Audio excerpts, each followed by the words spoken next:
Mike and his mother, Sarah, lived in a stark white two-story house 8 miles from the city. Isolated and bordered by a dense forest, the house felt eerily lifeless. Sarah left early for work, leaving 16-year-old Mike alone. The attic, a towering and forbidding space, loomed over the house like a silent predator. Its shadows and cold, cracked walls gave it an unsettling presence neither dared to confront. Winter deepened Mike's unease. Alone for hours, he noticed strange occurrences, whispers that seemed to seep from the walls, curtains moving in empty rooms, and food disappearing from the fridge. Nightmares plagued him, and he often woke feeling watched. The house's oppressive stillness wrapped around him like a noose, making escape seem impossible. One afternoon, while watching TV, Mike heard a door creak open. A shadow appeared at the top of the stairs, sending a jolt of terror through him. Panic seized him as he saw a figure begin to descend. He fled outside, vaulting the fence, and ran down the snowy road to a nearby diner. From a distance, he glanced back and saw the attic curtains shifting as if something or someone was watching him leave. Police arrived an hour later and entered the house. In the attic, they confronted a pale man who attacked them with a blade before escaping into the forest. Inside, the officers found a chilling scene: disheveled bedding, stolen food, and a notebook filled with obsessive notes about tormenting Mike and Sarah. The man had been living there, unseen, for months. Shaken, Mike and Sarah decided to leave the house for good and moved into a small apartment in the city. At first, life felt normal.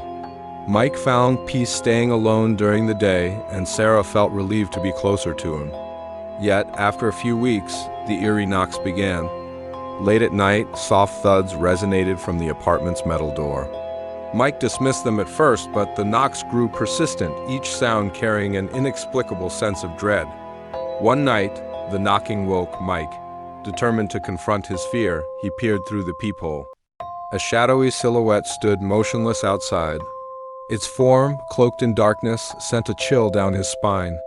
Summoning his courage, he turned on the porch light. The figure vanished instantly, but the sound of knocking continued, louder and more deliberate. The next day, while Sarah was at work, Mike decided to investigate. He noticed faint scratches on the outside of the door, but what unsettled him most was the discovery of a small object tucked into the doorframe, a folded note. Unfolding it, he froze.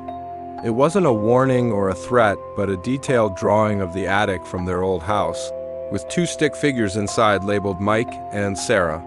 Panicked, Mike rushed to his room, desperate for answers. Searching his belongings, he found something he didn't recognize: a weathered notebook. Flipping through its pages, his stomach churned.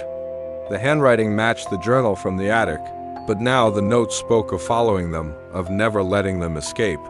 The final page chilled him to the bone. "They'll never see me, but I'll always be here."